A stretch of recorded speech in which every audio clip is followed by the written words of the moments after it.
This is K98 FM, K98 Talk, broadcasting to you worldwide on K98Talk.com.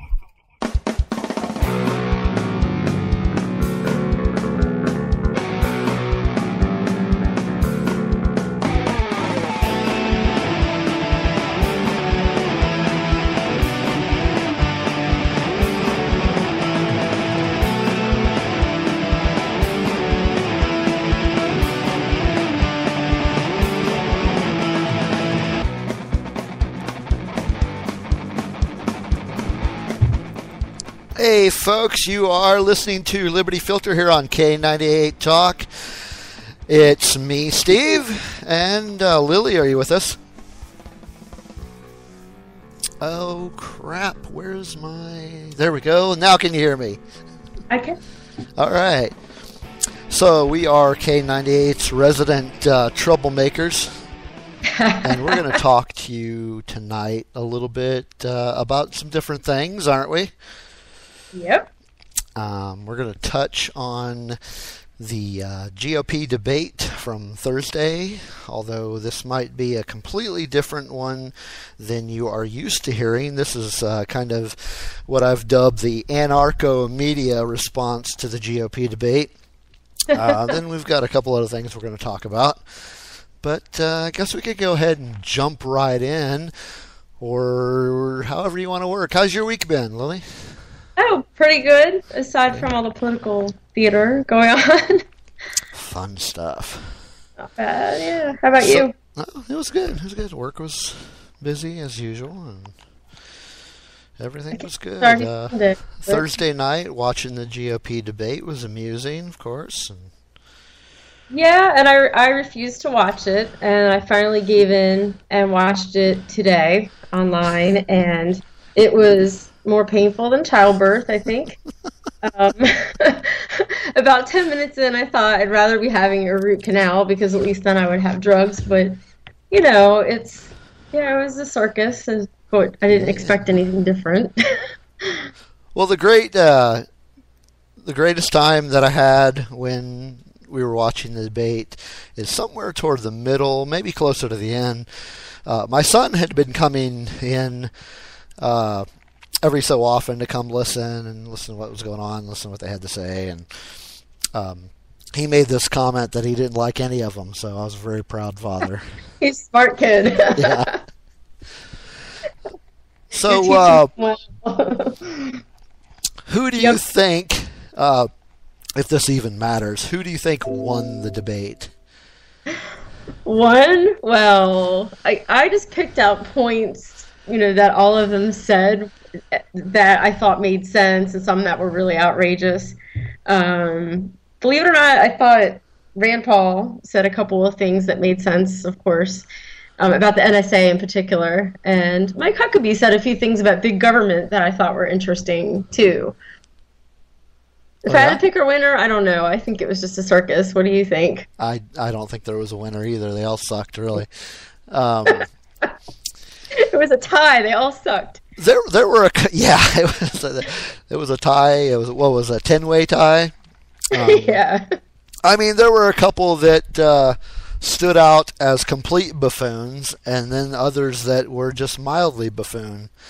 I do have to say that, although I, in no way would consider this an endorsement or, in any near way, but I think the person that stand out as the least of a jackass was probably Ben Carson. Yeah, he was he didn't really get to speak very often, and I thought it was funny when he mentioned that, to Megyn Kelly, when he said, I didn't think I was going to get to talk again. Yeah, he seems like a really calm and laid-back person. He has an interesting life story, too. I'm kind of disappointed that he's trying to enter politics. Yeah. I don't want to dislike him, because I always liked him before. It's like, really, can't you find something better to do with your life? Yeah, and he probably has good intentions, but I'm not sure he's quite aware of what he's getting himself into. If I had to make a guess like this far ahead of the game, I have no dog in this contest. Anybody that knows me knows that I don't care about any of these guys.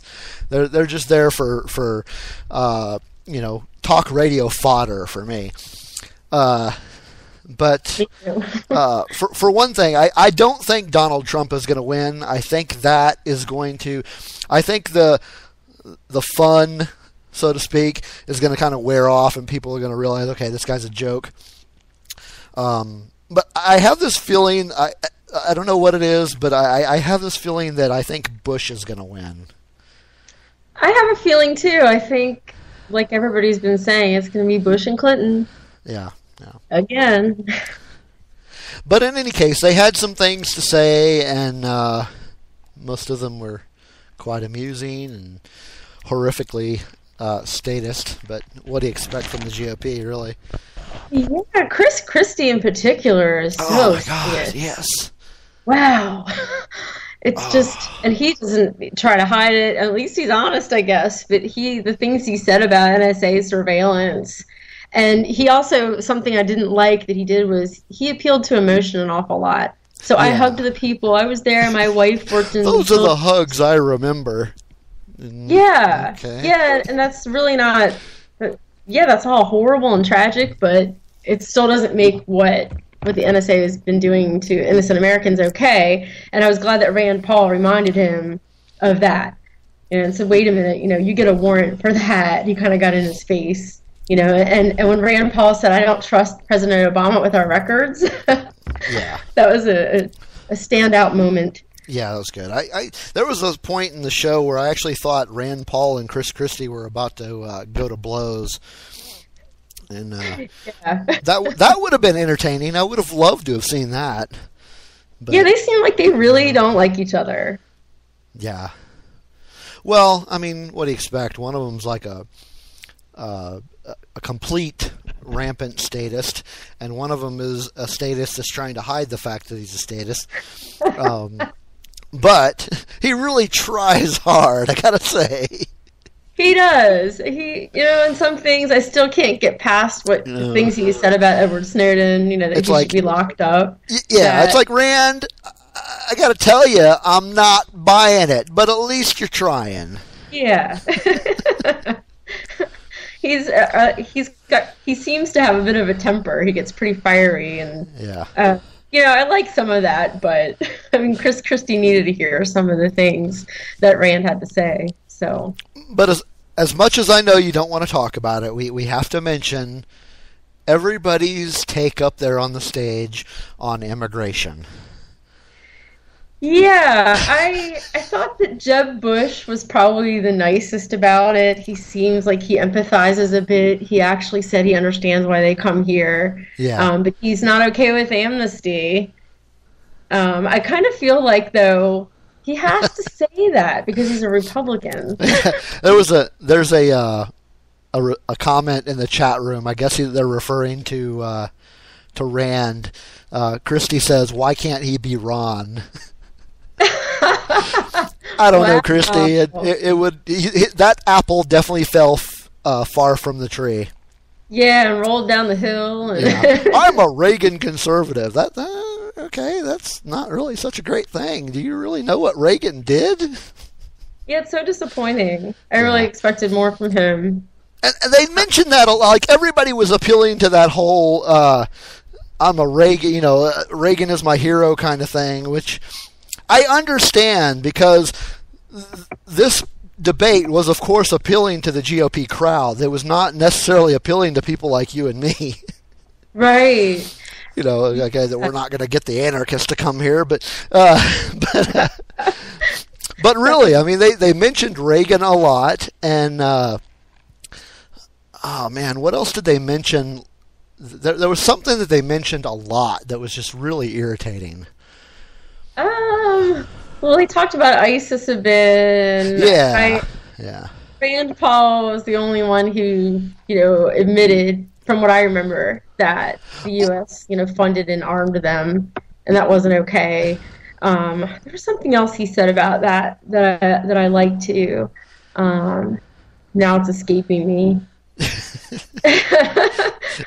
It wasn't worth the effort to stay in your memory. I tried to block it all out, as soon as I was done watching. Trump, though, in particular, I wonder sometimes if he realizes that he talks too much. Mexico is sending criminals across the border. Yeah, there was that, and they asked him for proof, and of course he didn't have any. Yeah. When he said, "I was at the border last week," that's funny. What were you doing at the border? Yeah, he was hanging out. He knows everything. We're all stupid. Yeah, like we believe that one. He did say that politicians were stupid, and he got that right. But if it weren't for me, you wouldn't be talking about illegal immigration. How long have politicians been talking about illegal immigration? Yeah, for God, years. That's nothing to do with you, Trumpy. I think Trump's pretty narcissistic. He thinks, he knows everything, and it's all about him. And one thing he said, and I don't know if this is true, but he said it, and it was one thing that I liked, was that he was against us going into Iraq because he knew it would destabilize the region. And if he really said that, I haven't had a chance to fact check that. If he really did believe that, years ago, then, kudos to him. But most of what he said was just kind of crazy talk. I don't really remember what Carson had to say about immigration. I don't remember if he had made a comment. If he did, I didn't write it down. Yeah, I don't think he really got a chance to talk much about it. I think he may have said something about the process. They need to come legally, but the process should be made a little easier. Well, everybody all seems like they want to build a fence, and they're all obviously, with the exception of Jeb Bush, I would have to say all of them pretty much hate immigrants. Yeah, I thought that was particularly odd coming from Ted Cruz and Rubio. Exactly. You guys are sons of immigrants. There, yeah.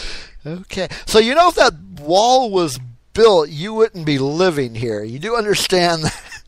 Well, yeah, it's so odd. I don't really. And again, I can't help but wonder how much of this, they're just saying and don't honestly feel that way.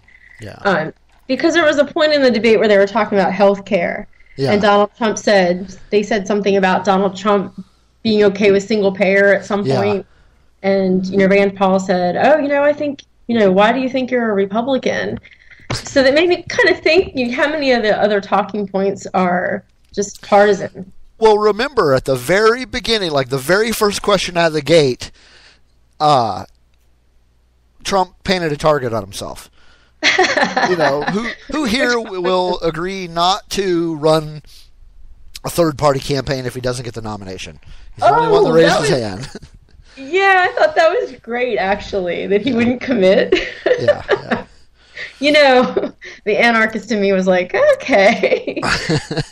Points for Trump there, just because I like that he wouldn't conform. Yeah. Who knows what he's going to do. But, they made a very, very, what's the word I'm looking for? Very, very good point about the fact that he does buy politicians. And that, he's got a lot of politicians in his pocket. So, is he running a real campaign? Or I've been seeing some headlines. I didn't pay too much attention to him, but there is some interest in it about whether or not he is actually he's doing this to try to help Clinton's chances. I've heard that, and I've heard that he and Bernie Sanders are both meant to sort of be distractions. Trump to distract Republicans and Bernie Sanders to distract Democrats. Who knows what goes on behind the scenes? Nothing would surprise me. It certainly does seem like that. Trump admitted on the stage that he buys politicians because they'll do whatever he wants. Right. He has gotten business favors from them. And it's so funny because it seems like he doesn't see anything wrong with that. It's so absurd.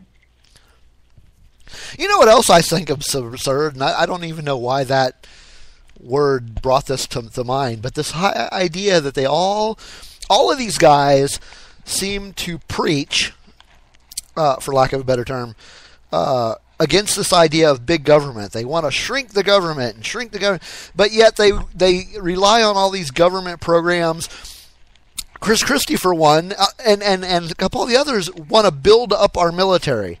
Our military has gotten weak. We need to build it back up to World War II levels or whatever. Right. Are you freaking mind? I don't get that either. I looked a couple months back I was doing research for an article, I think, about wars and which companies and people profit from them. And the budget, how much money we already spend on military is pretty high. So for them to say they want to increase that. Well, they say they want to shrink the size of government, but they want to build a wall. And they want to make immigration harder. Or they want to deport millions of families. Yeah, and I can't remember who it was. One of them said, I think it was Ted Cruz, said that he thinks that if an immigrant comes here and then is deported and comes back, they should get a minimum 5-year prison sentence. Yeah, okay, that's not big government.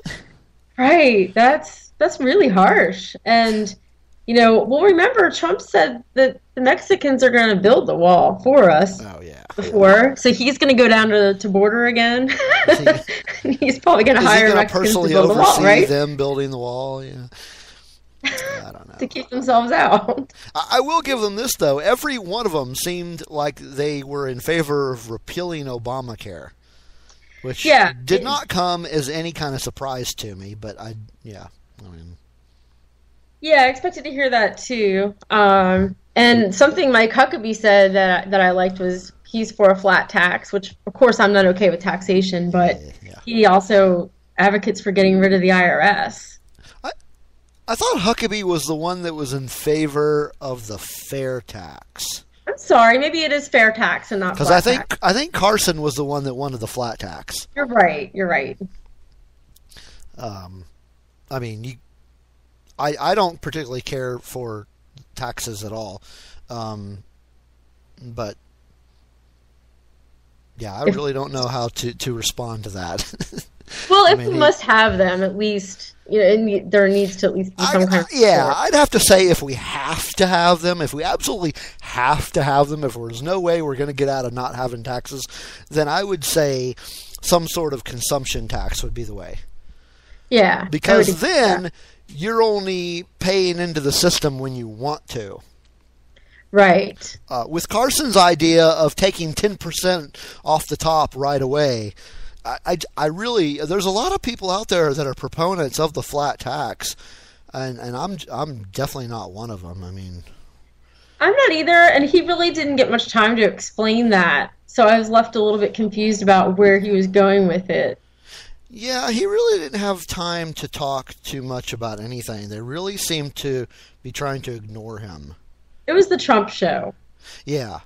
It was the Trump and the Christie and the Rand Paul show. Yeah, he got some words in. He got some. But, who was the other guy? Walker. Walker had a lot to say. Yeah, he did, and he said that people create jobs and the government should get out of the way. And that was the one thing he said that stood out to me as, as a good thing, really. But do you think he really means it? I mean, it's so hard to tell. I don't know a lot about him. When it comes to politicians, I generally, of course, tend to be skeptical. Oh, absolutely. Absolutely. I mean, that goes into the whole point of I don't want to get into this too early, but really, is any of this? Do you believe anything that comes out of a politician's mouth? I mean, no, generally not. Only if it's something that I can verify. That's a fact, or that's logical and makes sense to me. Like when Walker said that about people creating jobs and the government should get out of the way, that made sense to me, and that's absolutely correct. I believe, from what I know about economics and government and regulations. But whether he meant it or not, I don't know. Now you'd actually mentioned there was an interesting, I guess, a quote or some quip that Huckabee had said that I guess you found amusing. Something about freeloading off the system. Yeah, there were a couple of things he said. The first one, so I don't forget, was he also said that government was too big, and he said the problem we have is a Wall Street to Washington axis of power, that the donor class feeds the political class, and then the political class does whatever the donor class wants. And I thought that was really impressive coming from a politician, hearing them admit that. But that's the thing. I don't believe it. They say that the government's too big, but once they get in the power, it's still going to be too big. Right. It's easy for them to say it right now. I don't trust them to do anything to reduce the size of government. Anything.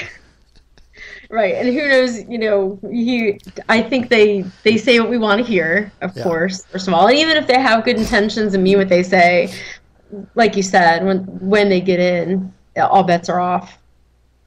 They forget about what they said, or, it was a lie to begin with. But Huckabee did say something about illegals and prostitutes and drug dealers and all those people who, do these illegal, things to make money, and how they're freeloading off the system, which we already know for illegals that's not true because they pay taxes. But our friend Ray made a really good point. He said, the state violates human rights by criminalizing those behaviors. Right. So you're not allowed to have transactional sex. You're not allowed to have non-estate approved drugs. But then the state complains that those people who are forced into the state-induced black markets aren't paying taxes. So what do you want, Are you asking me what I want? Or This is a theoretical question. I mean, what do they want? They're making all these things. They're forcing us to use black market means for these things, and then they're complaining that those people aren't paying taxes. Well, what are they supposed to do? You know what was the most, ambiguous topic of the night was education. They got into this they started talking about education, and everybody was so vague. Yeah, they talk about Common Core, which obviously I'm not a fan of that. No. When people were first starting to talk about it a lot, when it was first being implemented, I wrote a few articles about it, and I see a lot of problems with that system. First of all, if we're going to follow the Constitution, federal government shouldn't be telling states what to do with education anyway. Right. I feel like they were kind of vague too. Jeb Bush, I thought, made a few good points about Common Core, but in general, at the end of the night, I really don't know what any of the 10 people's real feelings about Common Core were. Right, I don't either. I think that I've heard it called before Obamacare for education. Yeah. So my guess is that I know a couple of them mentioned, that states should have the option to opt out of it. But I didn't really hear much else other than that. I think Jeb Bush spoke the most about education. Well, I think any politician really is. They're going to. They might say that they're not for Common Core, or they might say that they want to increase things like homeschooling and charter schooling and school vouchers and all that stuff. But really, they really do like the public schools, because the public schools are there in place to teach compliance to children. Oh, absolutely. They're there to teach them how to obey orders and how to conform. So it would not surprise me a bit if every one of those guys was all in favor of Common Core, because it has a standardized, it's not going to make our children any better at anything other than following the government rules. Right, exactly. It's indoctrination. Right. And, I think I'm not exactly sure how the vouchers work that Jeb Bush was talking about, but if that means that you live in an area where you don't like the school and your child is able to go to a public school in a different maybe zone, Yeah. then, to me, that's a sign right there that they want to keep them in the public school system. For sure. I know a lot of politicians are very against homeschooling. Yeah. Yeah, wonder why. But just like every other topic that they talked about, really, you didn't. I mean, not you specifically, but you really cannot get a clue what they intend to do about it. They come up with these questions and they say, what the economy or education or gay marriage, or well, they were pretty clear on that, but but all these things, and they give these talking points, which politicians are so great at doing, and you walk away having no idea what their solution is. So it's right. like, okay, so again, why should we vote for you? Yeah, and that's why I feel like these debates, especially now when there's so many candidates on the stage, it's just sort of a waste of time. It really, you don't get to hear much. Something that really concerned me and I wanted to hear more about was Dr. Carson, when he was asked how he felt about waterboarding. Yeah. He really danced around that. He did dance around that one. Directly. And he's a physician, so that it really bothered me, for one, because he's a doctor, and two, because, according to the CIA report, waterboarding doesn't work anyway, just makes other countries more angry with us. Yeah. So I felt like he was uninformed. Well, based on his response to that question, I get the impression, just ever slightly, that he's okay with it. Yeah, because I think if he wasn't, he would have said so. Yeah, it is, actually, because if we're getting invaded because you idiots are over there... Right, because he kind of said... He alluded to, we have to do what we have to do, and I don't think he said, I don't think we should be talking about what we do. Well, that should be a secret. Well, yeah, I get the idea of the whole national security and whatnot, but come on, I mean, obviously, none of these guys have ever heard, or if they have heard, don't understand the concept of blowback. Yeah, that's a big thing that's been coming up lately when I've been discussing the war with people, because people will say, well, what do you want to do? You're an anarchist. What's your solution to all these terrorists who want to kill us? And they hate us for our freedom. And I'm like, hate us for our freedom. They hate us because we're bombing them. Yeah, that's what I say. I'm like, wait a minute. No, I'm going to be really blunt with you. It's, it has in large part to do with our foreign policy going way back. We're occupying their countries. They don't want us there. We're the illegal immigrants in their countries. Right. I saw a map the other day, I think of Iraq or Iran, and it said, if they didn't want war with us, they wouldn't put their country so close to all of our bases. I mean, how are they supposed to feel? And people, they just believe all the rhetoric, like these are the bad guys, and they don't think maybe, it needs to stop somewhere. Maybe our policies had a big role to play in this. But none of them will talk about that. Well, no, maybe they a libertarian don't would. Ron Paul did, but look what happened to him. They don't want to give anybody the impression that it's our fault. Right, or that the U.S. has any bit of blame. Right. Or responsibility. Did you have any other interesting things to bring out about the debate? Not really. It was just, like I said earlier, painful to watch. I just feel like it's a big waste of time. As you said, you really don't get an impression of what any of them are really about.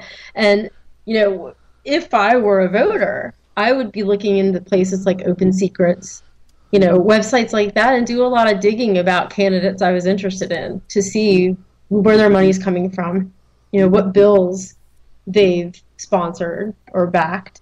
know what their voting record is like. You know, these debates mean nothing really. They're just up there spewing out rhetoric. Yeah. Saying what they want us to hear. Right.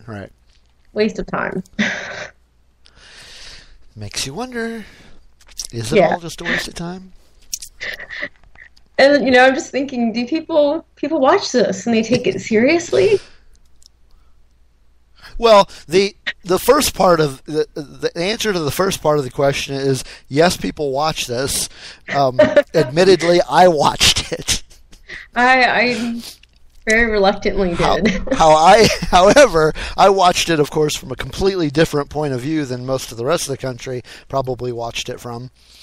But yes, people do take this seriously. It's like, you know, it gets to be election season. You're talking the Super Bowl for some people. I mean, it's like Christmas for people. They love this stuff, and admittedly, I love it, but more for entertainment value.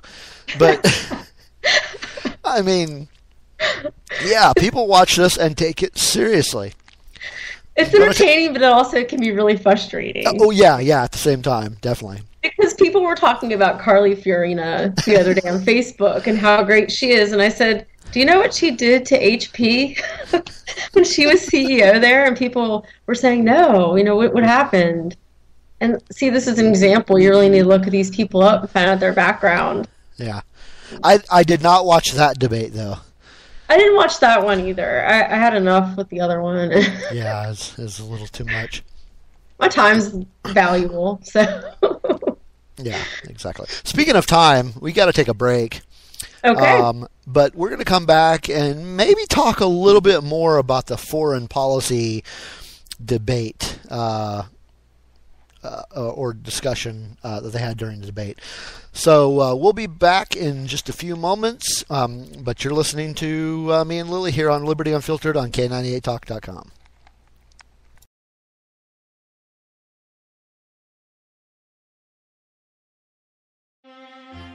Good day to you. As a distinguished gentleman, I need a serious source of news. One that doesn't waste my time when I'm enjoying my tea and crumpets. White powdered!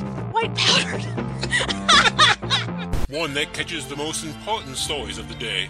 The poop plane. Was it jet poop?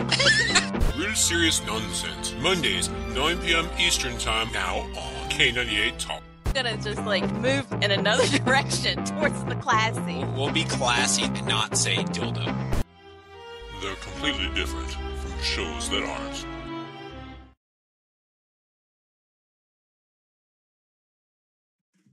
Hey everybody, this is Jason, host of According to Me. I'd like to invite you to check out my Hey everybody, this is Jason, host of According to Me. I'd like to invite you to check out my show. It's a 2-hour show that lasts 60 minutes and... listen, I hate to interrupt, but one thing I can do is read off a script. Just say, let me be clear a lot. It works. President Obama, I can handle this. It's a radio promo. I'm not green. I've done this before. Did someone say green? Now, Al Gore is here. Listen, I'm just trying to record a radio promo. Do you mind? Now, do you say good things about me on the show? No, not at all. But if it makes you feel any better, I rip on Republicans just as much. The AM radio frequencies give off very high levels of radiation. Look, my show is on the internet, which you invented. Can I just do my promo? I got a pen. I can veto that, you know. I know you got a pen. It's not a law. It's a radio promo. Listen, just listen to my show. Barack Obama and Al Gore hate it, so you're going to love it. Here's an executive order. Don't listen to his show. He doesn't like me. He's racist. And he doesn't recycle either. That's it. I'm done. It's According to Me, Wednesdays, 10 p.m. Eastern, right here on K98 Talk.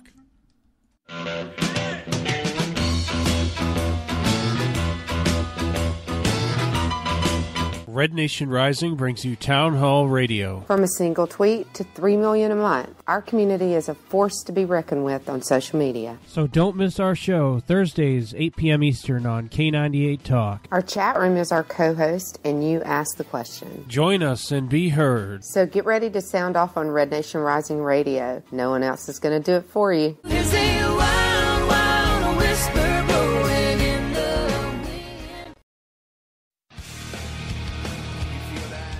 This is JD. And this is Stacy. Join us Tuesday nights, 10 p.m. Eastern for Game On. Remember, Lock up the children and the old folks. Game On, the home of conservative conservatism. Where no one is safe and no one is spared. not even the hosts. Oh, that was supposed to be a spin cycle. I'm sorry. Yeah, that's okay. We love you anyway. Right round, baby. Self-monitoring right Ebola round. radio strikes again. Anyway.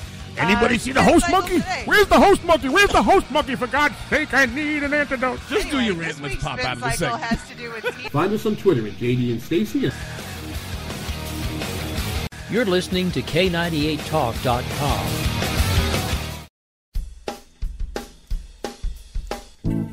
Hi, I'm Steve Long. And I'm Lily Dane. Are you tired of hearing the same Republican and Democrat banter from the mainstream media? Does listening to the likes of Sean Hannity, Ann Coulter, Piers Morgan, and Rachel Maddow make you want to jump off a bridge? If so, come listen to us on Liberty Unfiltered, Sunday nights at 8 Central, 9 Eastern on K98Talk.com. Join us as we fight for freedom against the advocates of big government. Liberty Unfiltered. It's not your daddy's political talk show.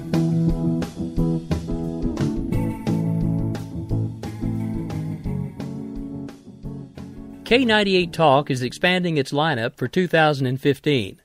This means we are expanding our advertising base. Whether you're a startup trying to push through to the next level or an established business trying to supplement your advertising budget, web-based advertising is a solid investment. Thanks to Talk's newest partnership with TuneIn Radio and instant access to our sister station, K98 FM, we give you worldwide access at a reasonable cost. Interested parties should email us at sales@k98fm.com.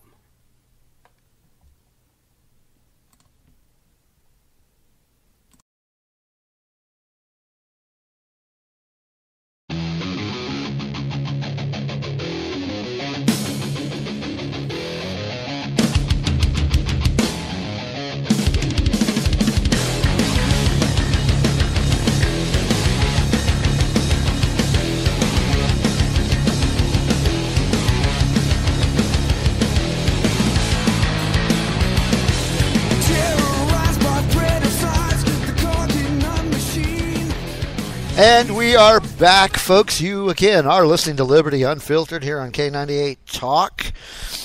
Welcome to the show. If this is your first time listening, I am sorry.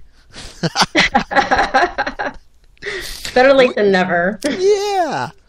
We have been talking about the fun-filled antics of Thursday night's GOP debate.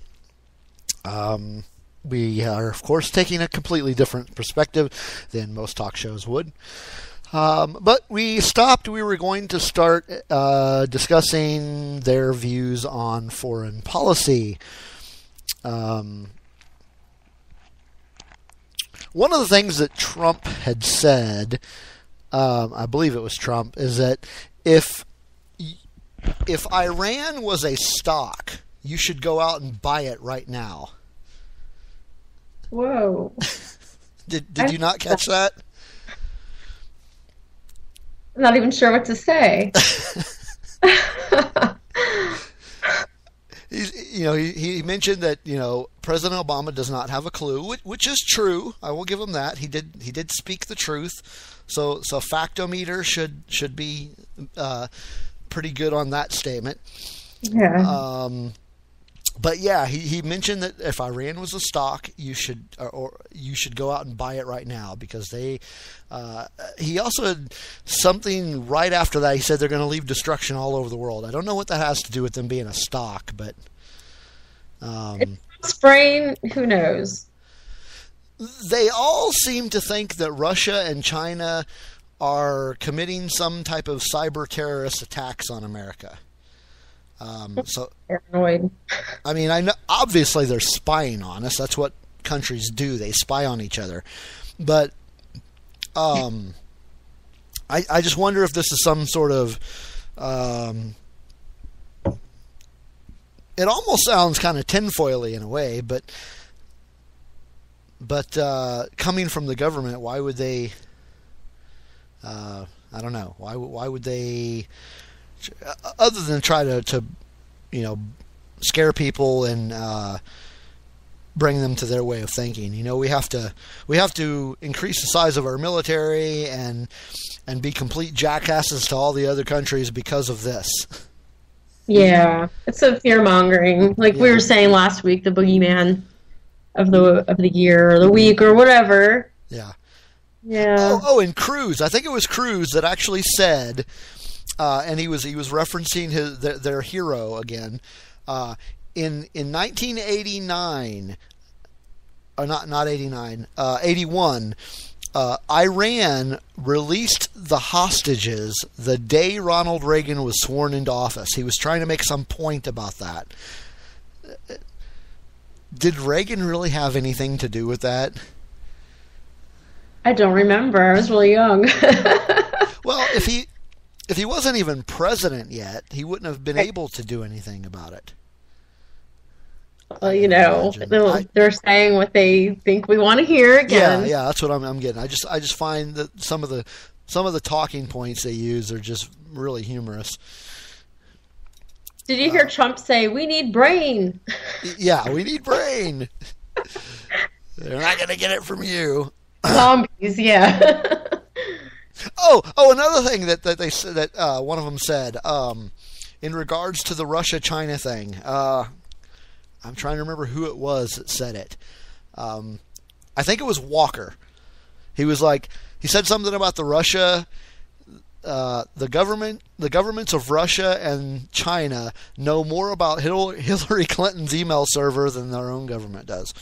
So I guess he was trying to make a joke or trying to make us look like, make our government look like the big dipshits that they are.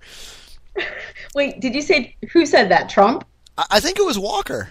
Oh, Walker. Okay, because Trump, the theme of the night was we're all stupid and government is stupid and everyone's stupid except for him. So. Go figure. Yeah, Walker had a few interesting lines. Like at the end when they did his final thoughts, he was like, "I'm going to try to quote this the best I can." Let me check my notes and see if I actually wrote this down. It was just so. Oh, here it is. I have a wife, I have 2 kids, and I have a Harley. Wow. Okay, This is why you should run for president? Well, hell, man, just throw them all away. If that's not a reason to... Oh, my goodness. Because when they were doing their final thoughts thing, they were all giving out their resumes.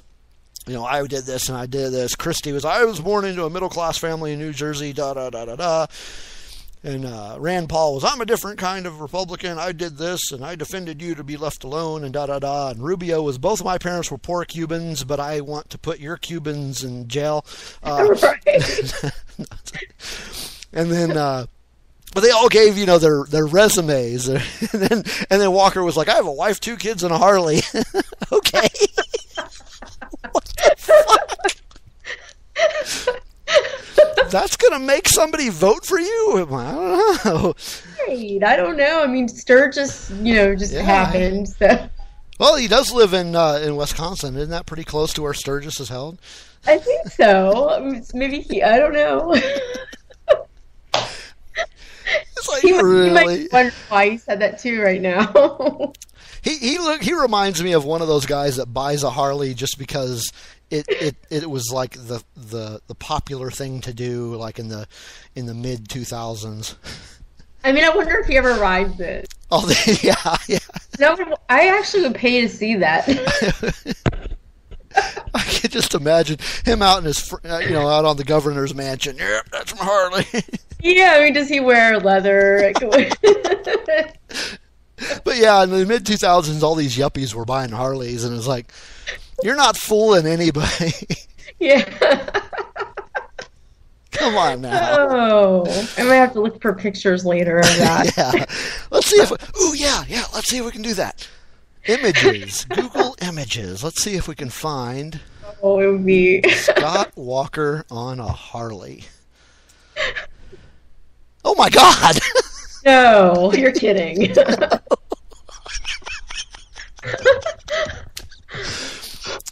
Oh my gosh, you got to see this one. Let me send it to you. I'm going to put it in the chat room. Yeah, put it in the chat room. Oh, I just Googled. Wow.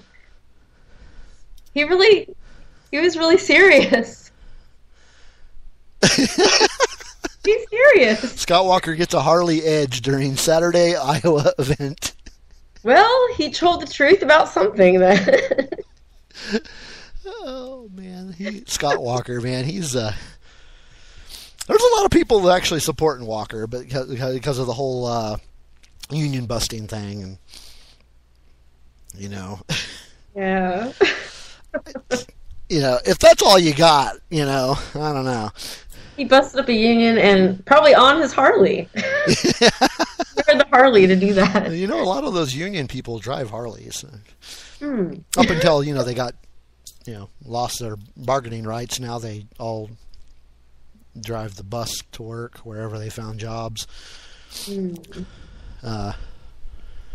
Now back to foreign policy.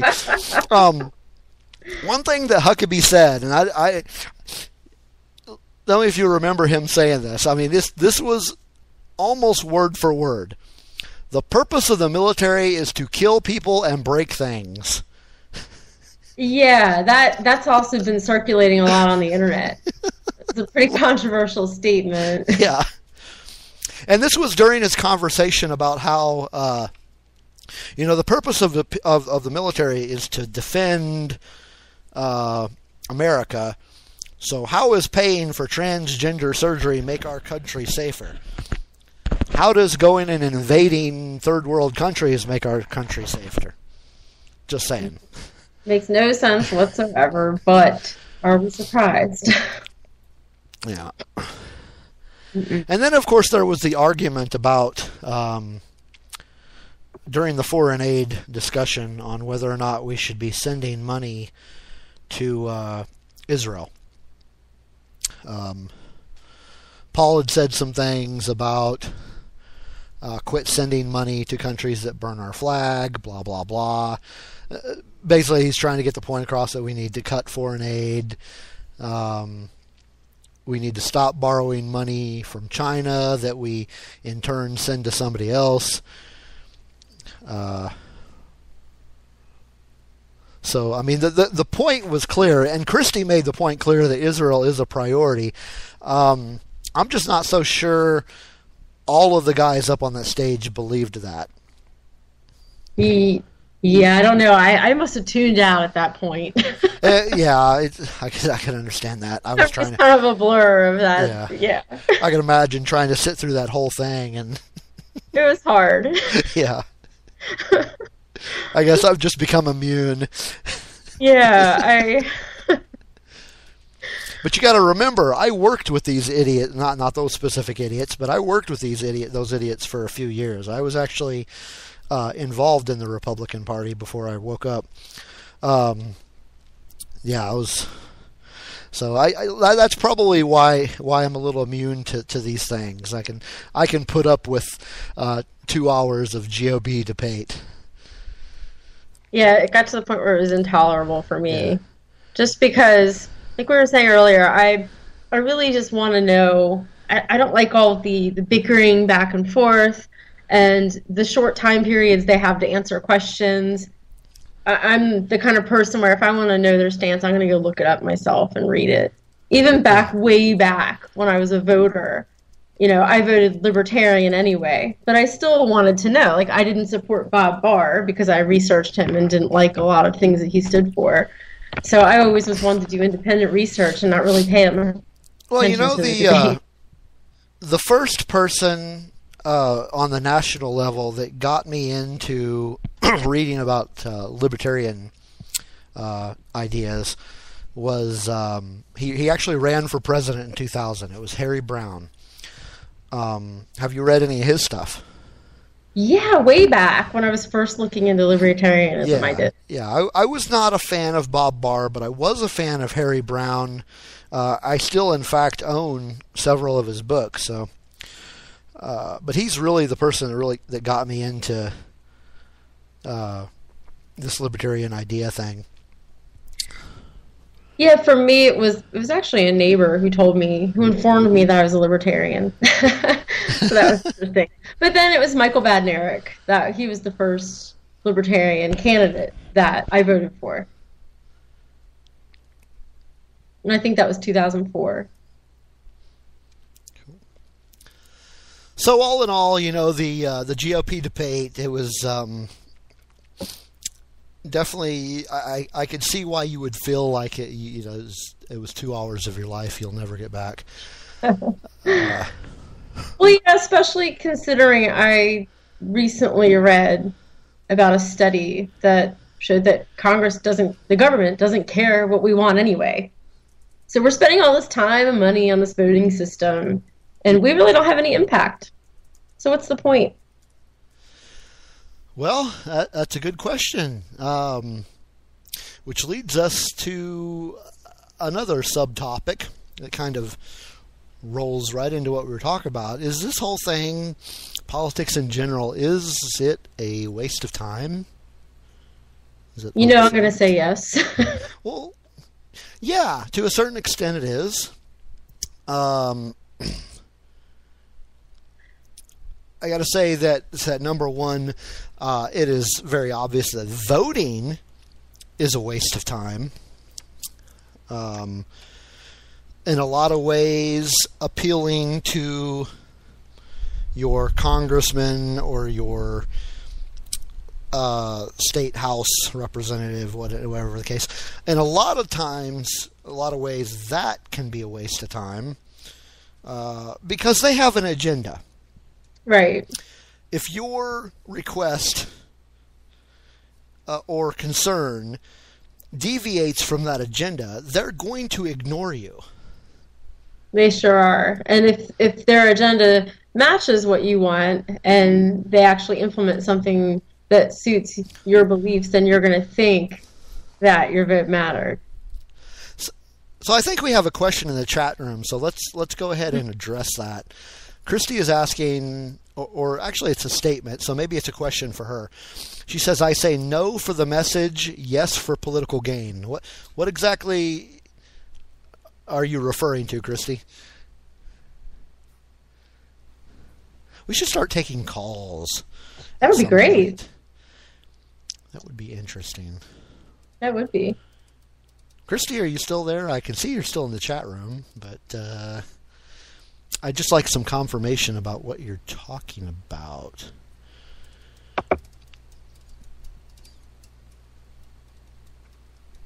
Okay, we'll get back to her. Sure. Yeah, there's something, my son, he's 15, and he said to me earlier when I was watching the debate, and he said, I don't care about politics, why do you care about it so much? And I said, well, if it's fine if you don't care about politics, but politics cares about you. Yeah. So I think it's important to talk about it, obviously, but like you said a few minutes ago, voting to me is absolutely pointless. Right. So I guess what we need to make clear, if we're going to say that politics is a waste of time, we need to make clear exactly what we mean. Sure. I mean, voting, like I said, is obviously a waste of time, but I don't necessarily think that activism is a waste of time. Oh, not at all. I mean, it's what got me from being a young Republican just because my parents were to where I am now. And a lot of this stems. Oh, sorry. Go ahead. No, it was just solely based on activists that I saw talking about things that I'd never heard of. So yeah, I think activism makes a huge difference. But yeah, I think the government operates solely on the idea of voluntary cooperation of people. So in order to wield that power, they have to have, obviously, the consent. So what we as activists need to do in order to change these power structures is to persuade, through activism of some sort, large numbers of people to essentially refuse to cooperate. Right, and I wonder what would happen. If everybody just stopped voting, what would happen? Yeah, and that would be. I read something recently about that. It was actually, let me find my note about this. This is a fantastic article. Yeah. It was from a website that I like.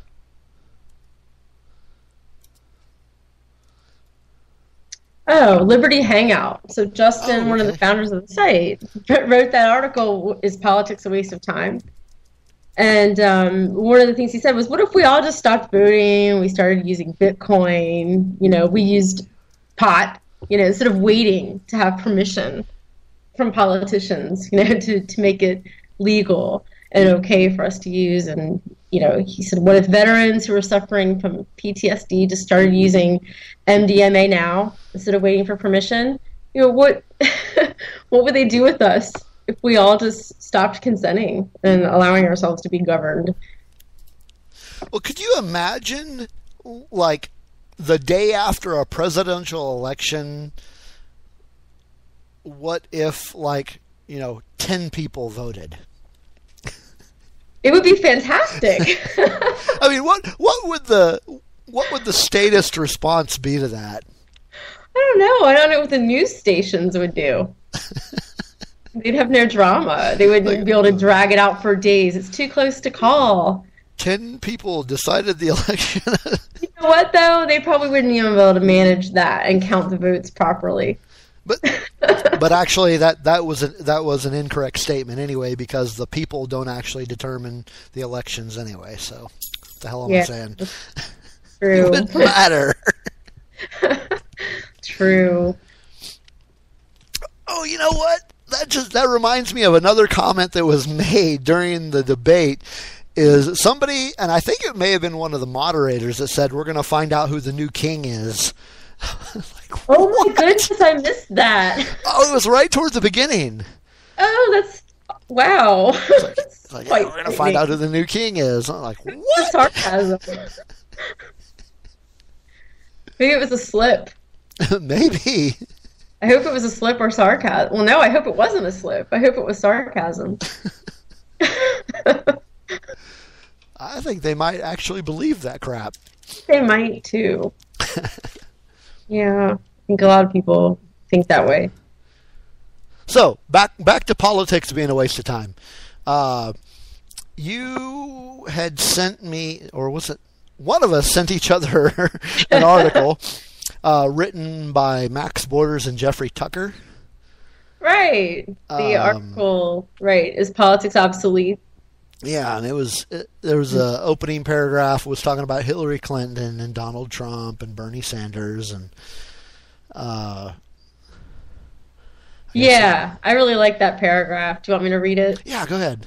Sure. Hillary Clinton talks of cracking down on the gig economy. Donald Trump speaks of telling American corporations what they can and cannot do business abroad. Bernie Sanders says we have too many deodorant choices, and they all speak about immigrants as if it were 1863. What the heck are these people talking about?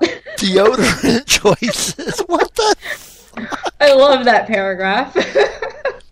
Sums up my thoughts exactly. What the hell does deodorant have to do with politics? I don't know. We have too much choice and socialism, and I don't know. But yeah, I like. We're saying elections. They're just kind of this thing we do now.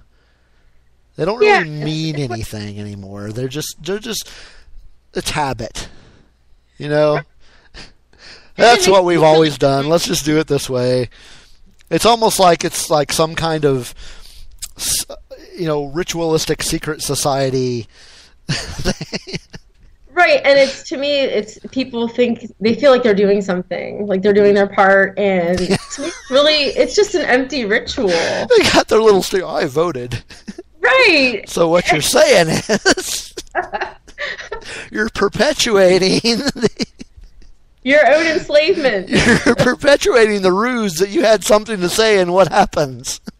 Right, and it's I'm not sure if it's naivete or it's just blind faith, or I guess a lot of people really believe the system still works on some level.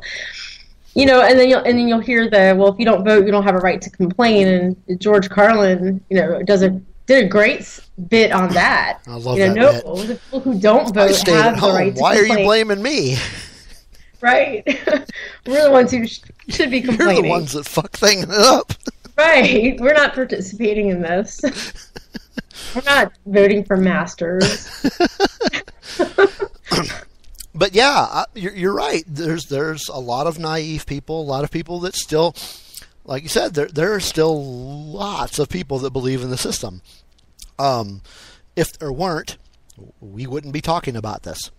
Yeah. It's our job to basically wake these people up, and you've got to make the people think a different way. You have to change the political paradigm, if you will. Right, and it's hard to do for a lot of people. A lot of people, it takes a lot of time. I'm sure there's a great many that will never change because they're grounded in that tradition or that ritual. Well, a lot of people just simply don't care. They don't want to care. They've got better things to do. They'd rather watch their reality shows and I, to a point, I don't blame them. Why, the system sucks. Why would you want to be a part of that in any way, or even be involved in any way? Why not just unplug and, stay away from it all? Yeah, there's that, and there's something that people say to me quite often, and they say, well, your ideas, of anarchy are never going to happen. If they do, it won't be in your lifetime. And I say, that's probably true, but I can't ethically participate in this because to me it's immoral. Right. And I'm hoping that, for future generations, even if it's way off in the future, that what I'm saying and talking about, will make a difference at some point. I think a lot of people just throw their hands up and give up and say, well, we're stuck with it, so we have to pick the lesser of the two evils. Right. Well, the lesser of two evils is still evil. Exactly. Well, and a lot of people, it's not that they don't care or that they just want nothing to do with it, is a lot of people really are snowed. I mean, a lot of people are constantly distracted by what is really going on. I mean, things like, the Iran deal and illegal immigration and all these issues are going on, but yet people spend days and days talking about Cecil the Lion. I mean, who gives a shit? Yeah, and if you point that out, they get pretty upset with you. I had somebody get kind of mad at me over that. And, she had a point. I or anybody else who's complaining about that has no right to tell other people what to care about. But I want to see people care about other things, too. If they applied that effort to the system and how corrupt it is. I think a lot of people feel really powerless, too. I see people who really do care. And what's funny is I've noticed, in particular with some of my liberal friends, that they have a lot of the same goals that we do, but they have a totally opposite idea of how those goals should be reached. Well, they want the government to take care of things. They rely on big government to handle things. And that, I think, is the biggest difference between people like us and your typical liberal, leftist, whatever you want to call it. In Bernie Sanders' case, a socialist, Oh, yeah. They want government to take care of things. And, our stance is normally they've already fucked up everything else. Why would we want them to be involved in anything? I mean, in the last, say, 10 years, let's just use the number 10, what has the government done? I mean, what have they really done? Wasted money. Exactly. They've come up with Obamacare. Right. That is the new liberal program of this generation, Obamacare. Right. And I think a lot of people who are for that, a lot of people that I know at least, they have good intentions. They really think that this is the solution and that this is the way that everybody's going to get the care they need. They don't see, to me, there's all the force behind it. We're being forced to do this, or we have to pay a tax, which actually you don't have to pay. There's a way around that, but maybe a topic for another show. But it's, to me, it's the force, and it's all the money that they've taken to fund this from other programs.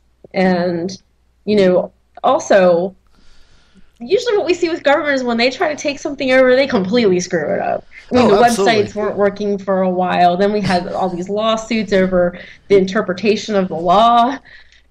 It's been an absolute nightmare, Obamacare. So let me ask the same question, but add something to it, and let's see what kind of reaction I get. What has the government, let's say again, within the last 10 years, what has the government done for liberty? Taking it a million steps backwards. Well, you got to see, all of the legalization efforts that have been getting done have nothing to do with the government. They've all been based off of some sort of petitioning process. Things from the people. Right. These things didn't come from the government. These came from the people being governed. So that is another example of why I think activism is still important. Absolutely. Something that I strive to do is just educate people or maybe get them to think a different way about things. One of my big issues has always been gun control. I'm not by any means a gun nut. I'm not a person who loves guns at all. I've been taught how to use them and I know gun safety, but I don't own one. I did at one point. Someone actually broke in my house and stole it. The state safe and everything. But, when I say that I'm for gun rights, people get really upset, with me, and they say, why are guns necessary? And those are the people who are looking to the government to protect them from crime, and they think that more gun regulations are the answer. And I say, since when do criminals obey laws? They're going to get the guns. Regulation I would the rather answer? look to I'd rather look to myself and my neighbors who are armed to protect a community. Yeah. Yeah. So we have another question in the chat room. Cadris wants to know the way around the Obamacare tax because I'm healthy and don't want the insurance. Okay, sure. I'm going to get in trouble for this. No, really. There's an exemption form that you fill out and that you file when you do your taxes. And the last time I looked at the form, there were 18 different exemptions listed. And they really don't ask you for any proof of any of them. So one of the options is you can just say that you couldn't afford it. You couldn't afford a plan. And you just check that off. They don't ask you for any kind of documentation. I mean, we know the IRS is understaffed. They're under budget. They can't keep up with Obamacare. Odds are you're gonna fill out that exemption form. You're gonna file it with your taxes, and it's right on the website actually on healthcare.gov. You just fill that out. Actually, it may be on the IRS website. I can't remember which one, but you just fill that form out and file it, and you're just saying I can't afford health insurance. And good luck getting the healthcare.gov to work. So. Oh, well, I know what a nightmare that's been. I mean, they've thrown so much money at that system. Yeah. I think a 15-year-old in their basement could probably develop a better program. Yeah. I mean, really. So again, the legalization efforts for pot have not had anything to do with the government. Right. And then there are some other... No, okay. Let's talk about, very briefly, because this could be an entire show all by itself, and it has been. Mm-hmm. Let's talk a little bit about the police state and the brutality that's happened, or at least has been more prevalent in the press over the last few years. These people are being outed not by government officials. They're being outed by people who are filming these things. Right. And more that's happening because, for one, it's legal from what I understand. And more people, of course, we have the internet now, so it's very easy to make something like that go viral. You post it on YouTube, share it on social media, and it's all over the place. And people are outraged. They're tired of seeing this. Some of it's just so blatant. And, the big one for me was Eric Garner, the man who was choked out and killed. on the street in New York. That one was filmed, and that was the big one. I think that, more than one witness filmed that and uploaded the videos. And of course, the police officers were, not found guilty of anything. But the one that still really gets on my nerves is the I can't remember the guy's name. It was Kelly something. The homeless guy. Oh, Kelly Thomas? Yeah, Kelly Thomas. That's right.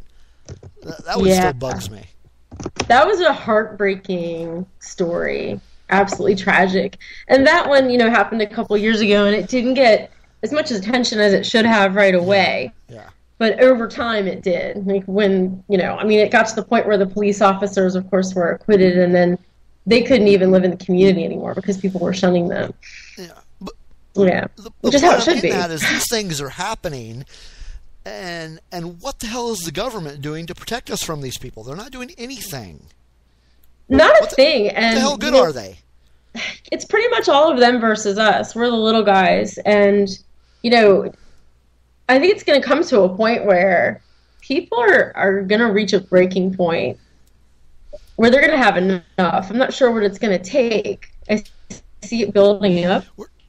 We're building I'm not sure what's going to happen. I mean, we're building up to that point because the people and technology are, and we've mentioned this a lot of times, it's standard on the show now. People and technology are going to make government obsolete. Yeah, I really at some point they're no longer going to be necessary, and the more people understand that, the closer and closer we become. Oh, definitely, because it's not like, we're able to communicate with people all over the world now easily, and so you've got people from all over who are aware of these cases. Another reason not to have borders. Then you get cases with medical marijuana. Like there was a woman recently who had, I think, Crohn's disease, and she was using medical marijuana, but she didn't have a prescription for it because it's not where she lives. Her son, I guess, was in class, and the teacher mentioned, they were talking about drug education, and the teacher was saying that marijuana was bad, and the child, like 11 years old, said, "No, it's not. My mom uses it for a medical condition, and it's keeping her alive, pretty much." And, teacher reported that to the police. Police arrested the woman. She's facing some heavy jail time. But lots of activists have been spreading the word about this case, all over the internet. And so at least the awareness, I don't know what's going to end up happening to her. Of course, I hope she's not, caged. But it gets people talking. It's getting to the point where I don't know what's going to end up happening, but people have had enough. Absolutely. Now, wasn't there an article by Liberty Hangout that you wanted to talk about a little bit? Yeah. Let's see.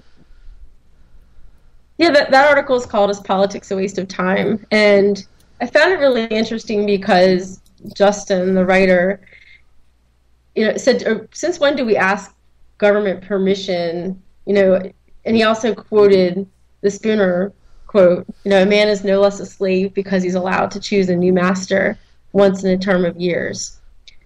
So there's an excerpt from that article that I really liked, and it's a little bit long, but I think it's really relevant. He referred to Harriet Tubman, and she didn't wait for government to get rid of slavery. She helped people free that through the Underground Railroad. And then, there was Rosa Parks. She didn't wait for government to say it was okay for her to sit in front of the bus. She just did it. And then there's Gandhi, who didn't wait for the British Salt Acts to be repealed. He instead realized he was a free human with self-ownership and decided to produce salt himself without the king's permission. And then Justin goes on to talk about Martin Luther King. What if he just sat around hoping to vote and help, bring about racial equality instead of marching and hosting protests and speaking out? If we're all, he listed a bunch of what ifs. Like, what if we all just wait for government to give us permission to do all these things that we inherently have the right to do? Why are we doing that? All right. We can't vote ourselves into freedom. Yeah, I guess what we mentioned, what if people just stopped voting, or right. You just. I think that's a start. I think if you can get people to just start realizing that particular act,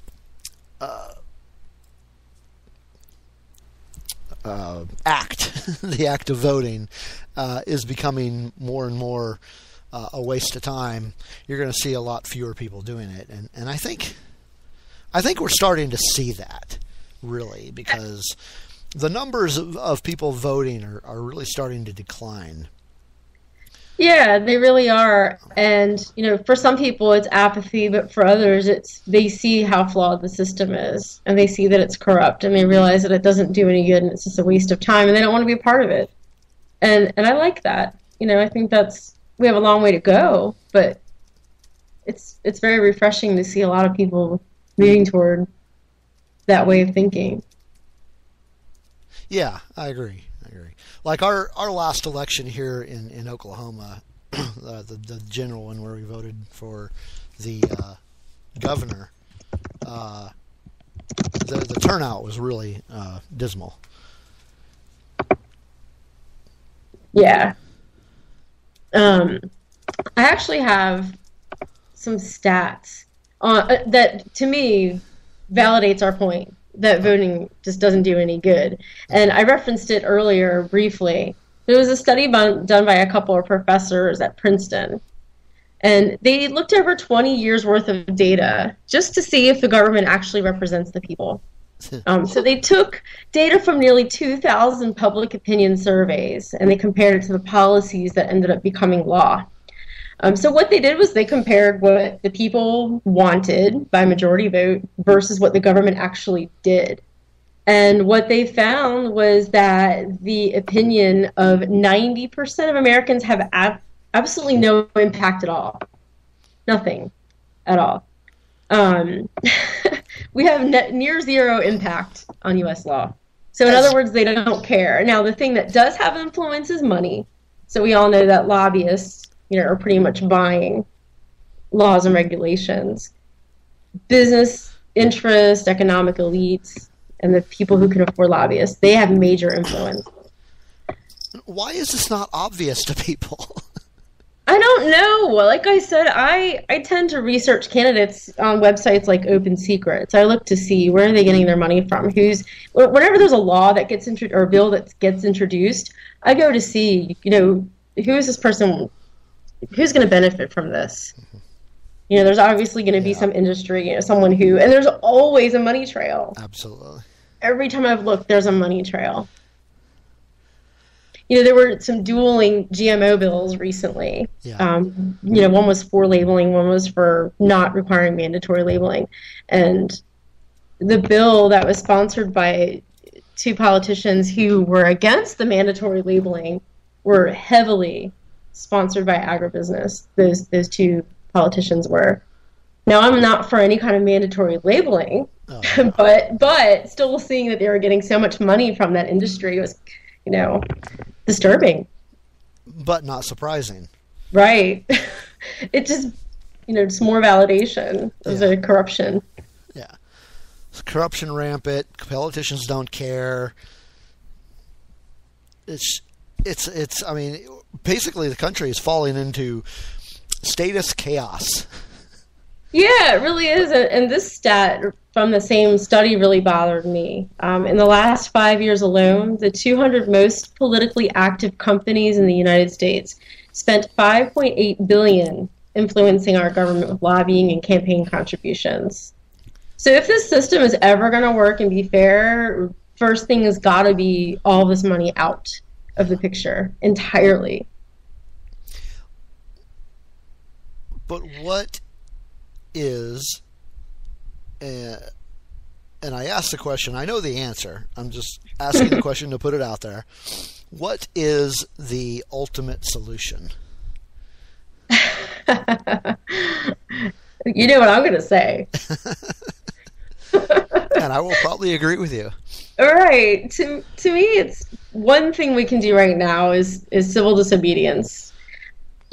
All the little things that we can do right now, like not voting, which I don't really know if that falls under civil disobedience, but it's one way for us to stop validating this evil system. Agreed. So that's one thing. Of course, there are other little things too, like jury nullification, but we won't get into that now. Yeah, that could take up quite a bit of time, I think. Yeah, really could. John Stossel, a couple months ago, did a show called, actually he wrote an article for Reason called Let's Disobey All Stupid Laws. And his argument was that right now, non-compliance might be our best recourse. The government's so oppressive, let's just start disregarding some of the minor laws. Obviously, we're not going to go out and kill each other. No violent crime. But all the little silly regulations that are out there. Agreed. We're all taught, like you said earlier about school, we're all taught from a very young age to obey. And, we've kind of taught the government how to treat us. Yeah. So, you pointed out a video earlier today that I would like to...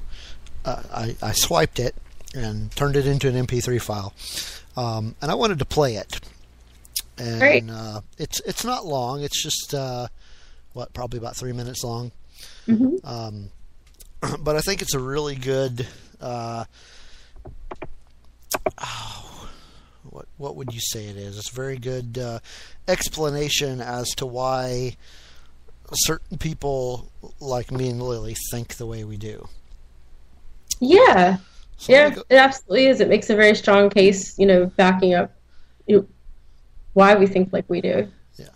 So let me go ahead and play that. Sure. I call myself an anarchist.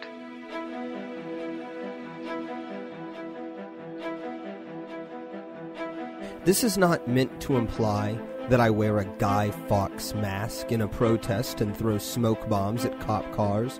I am not an 80s punk rock teen rebel. I'm just a guy who has come to a realization. I have realized that all of the greatest horrors in the history of the world can be traced back to a single idea. The idea that human beings must be controlled. So while the demagogues tell you that anarchy equates to chaos, and without government there will be blood in the streets, I will calmly remind you. It was not the anarchists who dropped nuclear bombs on innocent civilians. It was not the anarchists who attempted to exterminate the Jews, nor was it the anarchists who invented the Gulag. The anarchists were not responsible for the killing fields. We were not responsible for the Trail of Tears. We did not take part in the Tutsi genocide or institute apartheid. We did not enslave the Africans or intern the Japanese. Anarchists did not rape Nanking. It was not in protest of anarchist atrocities that drove monks to burn themselves alive. The horrors perpetuated by government are innumerable.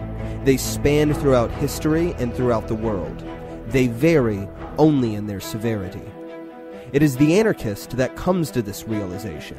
The realization that the greatest evils that the world has ever known have all been carried out by the groups of elites who maintain that human beings must be controlled.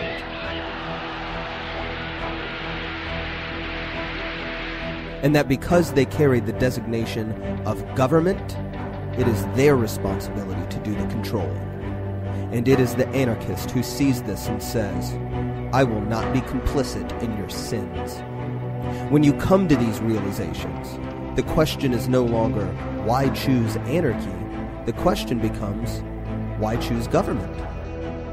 Amidst all the war and mayhem and corruption and destruction perpetuated in the name of the state, these elite criminals have the audacity to say that anarchy is chaos.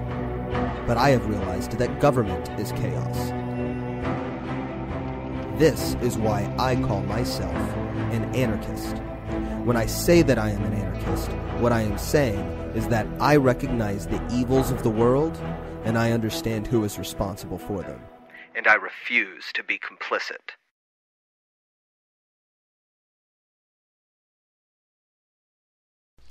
I refuse to be complicit. Excellent, isn't it? It is. I really like it. I love this video. It's very... timing on it is great. When he mentioned the part about anarchists didn't do this and anarchists didn't do that. Did you know that today was the 70th anniversary of the bombing of Nagasaki? Yes. Yeah. Yeah, this video is timely. Yeah. And painful to watch. But, let it be a cautionary tale of what's to come, if things don't change drastically. Do you have the link to that? Christy wants to see the YouTube video. I sure do. Post it in the chat. Yeah, all right. There you go, Christy.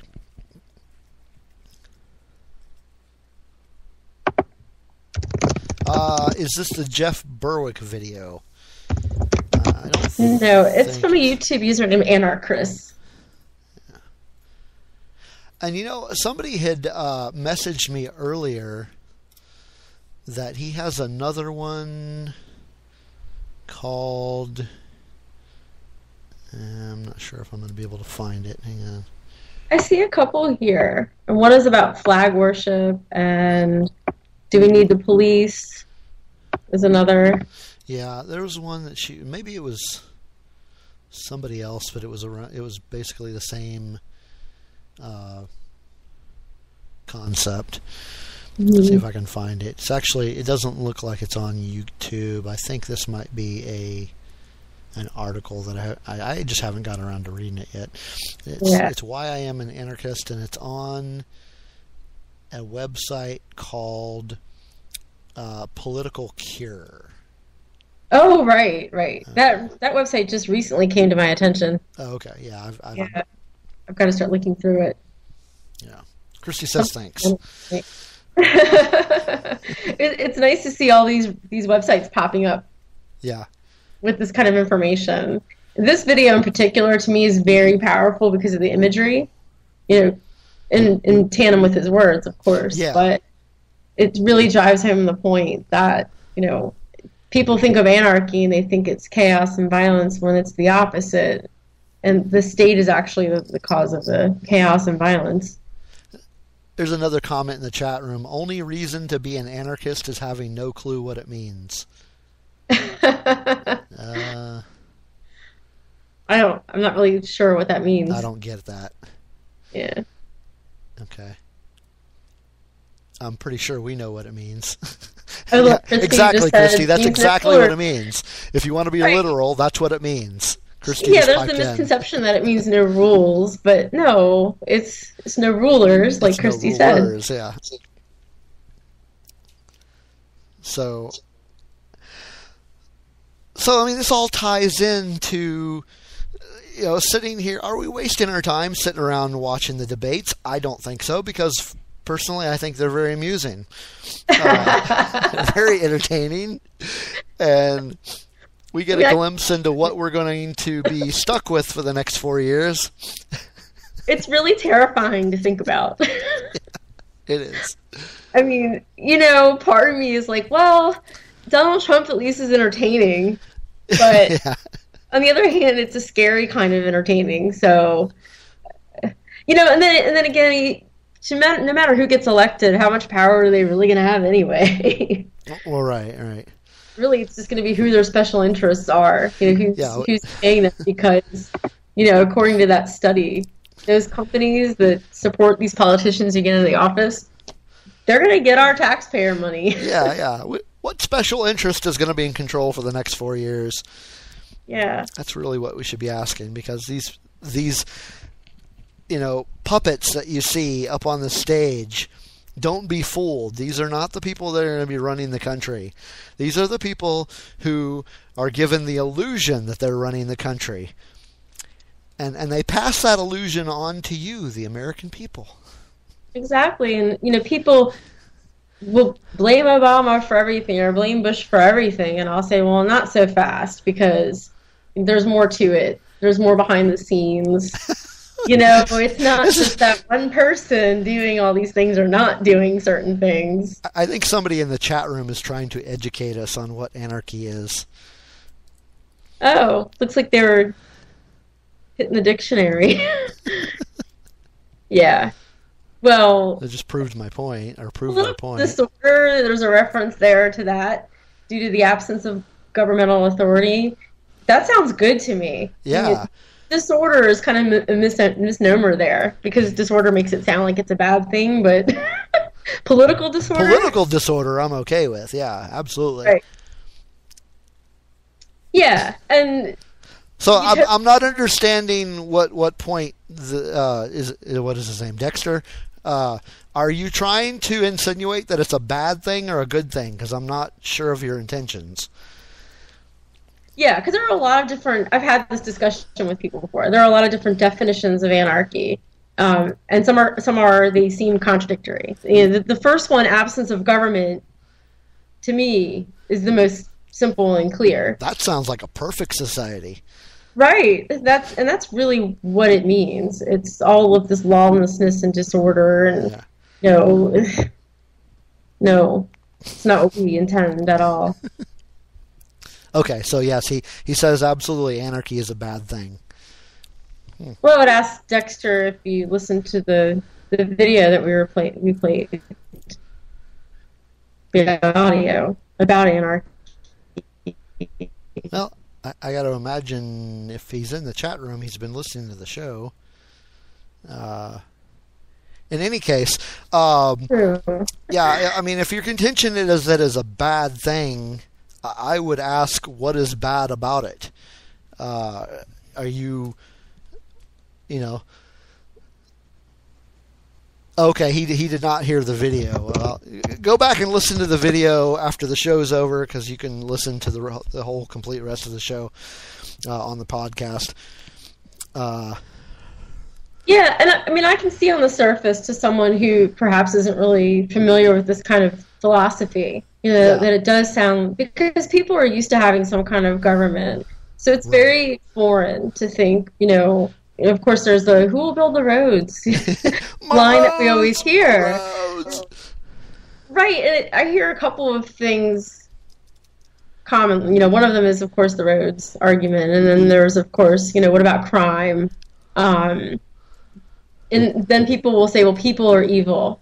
We can't just have no government in control. And I say, well, the government... No constitutional rights, for starters, is what he's saying what's bad about anarchy. So basically what you're saying is you think a piece of paper gives you rights. That might be your first problem. Right. There's that. And, I kind of went from being, like I said, when I was very young and started voting Republican because that's what my parents were. And then I started learning about libertarianism, and that made sense to me. And then I went from small L to small L libertarian, which was the philosophy, and moving towards not voting. But I still was a constitutional person. I still believe the Constitution gave us rights. And now I've gone past that point, and I don't think a piece of paper gave us any rights. I think there are certain rights that we were just born with that are inherent as human beings. Because not every, the U.S. has a constitution, but other countries don't. So those people don't have the same rights. You know what? A lot of these questions that are getting asked, we could probably make into an entire show. Yeah, I agree. Maybe we should do that next week. Sure. Answer some of these. What we should do, and I'll tell you what, listeners, email your questions about this philosophy of anarchy to libertyunfiltered@gmail.com. Or you can, let's just stick to that. Let's stick to email. Email them to us there. And next week, we will talk a little bit about the philosophy of anarchy in general. And also get to the questions that you're asking. and then maybe answer some questions from the chat room. Sure, that sounds like a great idea. This kind of topic could take, it could take a lot more time than we have. Yeah, it sure could. I'm sure we could fill 2 hours with that next week. Absolutely. So, yeah, if you want to come back next week and we can talk about all this and maybe change some minds or at least educate some people as to why we believe the way we do and why we think this type of society could work. Yeah.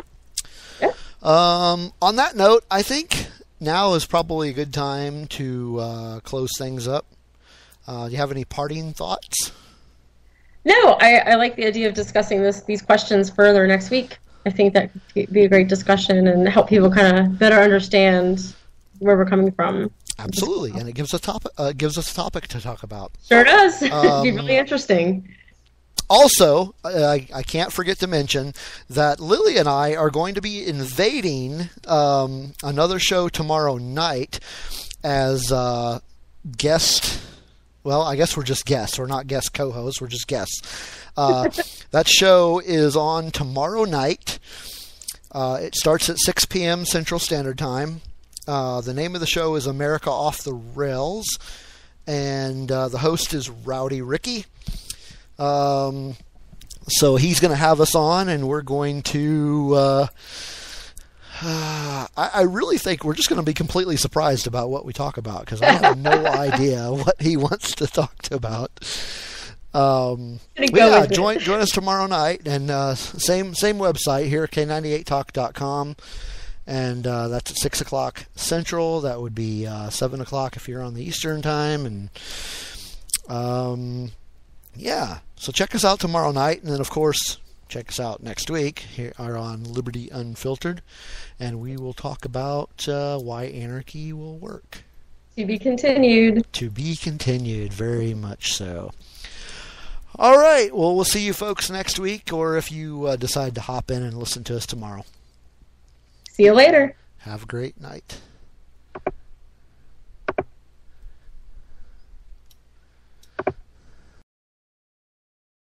When our water heater broke down last month, it was a nightmare. It took 5 hours for the plumber to show up, and he charged us a couple of $100 just to come out. Then it cost another $1,800 to put in the new water heater. By the time it was all said and done, I felt like I'd been taken. But what else could I do? The smartest thing you can do is get a home warranty from American Residential Warranty. Their home warranties pay to repair or replace all your major appliances when they break, and they will break, and at the worst possible time. Call American Residential Warranty right now for free information on home warranties starting at just pennies a day. Don't wait for your refrigerator to stop running or your ceiling fans to stop turning. Call American Residential Warranty right now. Ask how you can save up to 50% on washer and dryer coverage. Just call 1-800-513-6154. That's 1-800-513-6154. Again, 1-800-513-6154. Call now.